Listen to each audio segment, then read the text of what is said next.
ಏಕಾಂತದ ಸುಖ. ನಾವು ಪ್ರತಿದಿನ ಎಷ್ಟೋ ಜನಗಳನ್ನ, ವಿಚಾರಗಳನ್ನ, ಕರ್ಮಗಳನ್ನ, ಪರಿಸ್ಥಿತಿಗಳನ್ನ, ಸುಖ ದುಃಖಗಳನ್ನ ಸುತ್ಕೊಂಡಿರ್ತೀವಿ. ಜೀವನದ ಈ ಚಕ್ರದಲ್ಲಿ ಕಷ್ಟ ಹೆಚ್ಚಾಗ್ತಾನೆ ಇರುತ್ತೆ. ನಾವು ಈ ಕಷ್ಟಗಳಿಂದ ದೂರ ಆಗ್ತಿದ್ದಾಗೆ ಇನ್ನೂ ಕಷ್ಟಗಳು ಹೆಚ್ಚಾಗ್ತಾನೆ ಇರುತ್ತೆ. ನಾವು ಹೇಗೆ ಸಿಕ್ಕಾಕೊಳ್ತೀವಿ ಅಂದ್ರೆ, ನಮ್ಮನ್ನ ನಾವು ಕನ್ನಡಿಯಲ್ಲಿ ನೋಡ್ಕೊಂಡಾಗ ನಮ್ಮನ್ನ ನಾವು ಗುರುತಿಸ್ಕೊಳ್ಳೋಕೆ ಆಗೋದಿಲ್ಲ.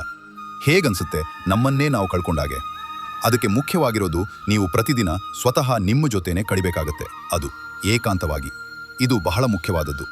ಆಳದಿಂದ ನಿಮ್ಮ ಅಸ್ತಿತ್ವದ ಒಳಗೆ ಒಕ್ಕಿ ನೋಡಿ ನಿಮ್ಮನ್ನ ನೀವು ಅರ್ಥ ಮಾಡ್ಕೊಳ್ಳಿ. ಅದ್ಭುತವಾದ ಶಾಂತಿಯ ಅನುಭವ ಆಗುತ್ತೆ. ಈ ವಾಯು, ಈ ಹೂವು, ಈ ಮರ ಹೇಗಿದೆಯೋ ಹಾಗೇನೆ ಈ ನಿಸರ್ಗದ ಹಾಗೆ ನೀವು ಕೂಡ ಯಾವಾಗ್ಲಾದ್ರೂ ಏಕಾಂತದಲ್ಲಿ ಇರಿ ಒಂದ್ಸಲ. ನಿಸರ್ಗದ ಭಾಗವಾಗಿ ನೋಡಿ. ಹಾಗೆ ಈ ಮನಸ್ಸು ಸಂತೋಷದಿಂದ ಹೇಳುತ್ತೆ, ರಾಧೆ ರಾಧೆ. ಜೀವನ ಒಂದು ಅದ್ಭುತವಾದ ಪ್ರಯಾಣ. ಈ ಪ್ರಯಾಣದಲ್ಲಿ ನಾವು ಅನೇಕ ಅನುಭವಗಳನ್ನು ಎದುರಿಸ್ತೇವೆ. ಕೆಲವೊಮ್ಮೆ ಸಂತೋಷ, ಕೆಲವೊಮ್ಮೆ ದುಃಖ, ಕೆಲವೊಮ್ಮೆ ಜಯ, ಕೆಲವೊಮ್ಮೆ ಸೋಲು. ಇವೆಲ್ಲವೂ ಜೀವನದ ಭಾಗವೇ.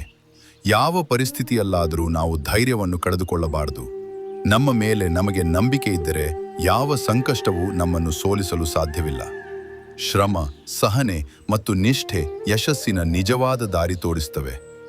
ಸಮಯ ಯಾರಿಗೂ ಕಾಯುವುದಿಲ್ಲ.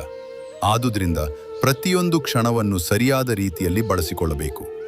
ನಿನ್ನೆ ಮಾಡಿದ ತಪ್ಪುಗಳಿಂದ ಪಾಠ ಕಲಿತು ಇಂದಿನ ದಿನವನ್ನು ಉತ್ತಮವಾಗಿಸಬೇಕು. ಬದುಕಿನಲ್ಲಿ ದೊಡ್ಡವರಾಗಲು ಹಣ ಮಾತ್ರ ಸಾಕಾಗುವುದಿಲ್ಲ. ಒಳ್ಳೆಯ ಮನಸ್ಸು, ಒಳ್ಳೆಯ ಚಿಂತನೆ ಮತ್ತು ಮಾನವೀಯತೆ ಅಗತ್ಯ. ನಮ್ಮ ಜೀವನವನ್ನು ಸುಂದರವಾಗಿಸಿಕೊಳ್ಳುವುದು ನಮ್ಮ ಕೈಯಲ್ಲೇ ಇದೆ. ಸಕಾರಾತ್ಮಕ ಚಿಂತನೆ, ಪರಿಶ್ರಮ ಮತ್ತು ದೇವರ ಮೇಲೆ ನಂಬಿಕೆ ನಮ್ಮನ್ನು ಸದಾ ಮುನ್ನಡೆಸುತ್ತದೆ. ನಾವಿವತ್ತು 2 ರೀತಿಯಾದ ವ್ಯಕ್ತಿಗಳ ಬಗ್ಗೆ ಮಾತಾಡೋಣ.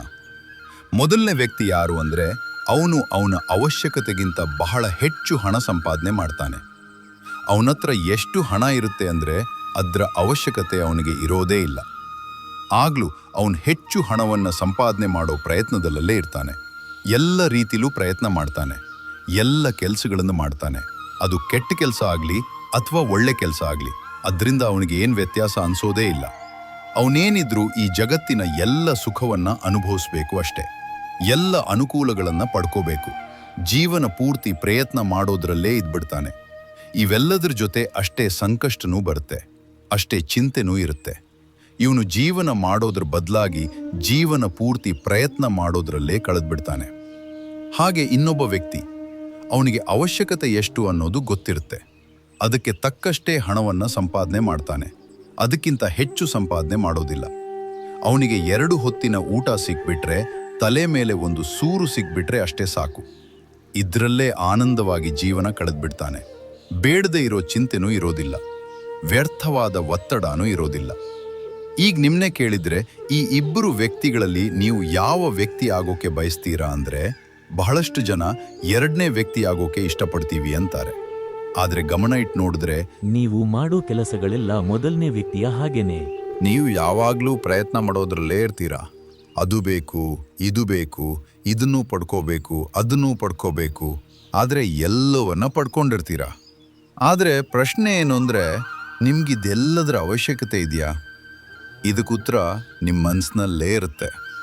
ನಿಮ್ಮ ಮನಸ್ಸಿಗೆ ನಿಮ್ಮ ಅವಶ್ಯಕತೆ ಏನು ಅಂತ ಗೊತ್ತಿರುತ್ತೆ. ಅದ್ರೊಳಗೆ ಒಕ್ಕಿ ನೋಡಿ ಸಂತೃಪ್ತಿ ಮನುಷ್ಯನಿಗೆ ಆನಂದ ಕೊಡುತ್ತೆ. ಮನುಷ್ಯ ಎಷ್ಟು ತೃಪ್ತನಾಗಿರ್ತಾನೋ ಅಷ್ಟೇ ಆನಂದವಾಗಿರ್ತಾನೆ. ಈಗ ನೀವು ಒಂದು ವಿಷಯನ ತೀರ್ಮಾನ ಮಾಡ್ಕೋಬೇಕು. ನಿಮಗೆ ಸಂತೃಪ್ತಿ ಅನ್ನೋದು ಎಲ್ಲಿ ಯಾವಾಗ ಸಿಗುತ್ತೆ ಅಂತ, ಏನೆಲ್ಲ ಪಡ್ಕೊಂಡ ಮೇಲೆ ಸಿಗುತ್ತೆ ಅಂತ, ಇದಕ್ಕುತ್ತರ ಸಿಗೋದು ನಿಮ್ಮ ಮನಸ್ಸಿನಿಂದ. ಈ ಸಮಾಜದ ಚಕ್ರದಲ್ಲಿ ಸಿಕ್ಕಾಕೊಂಡು ನೀವು ಒದ್ದಾಟದಲ್ಲಿ ಇರಬೇಡಿ.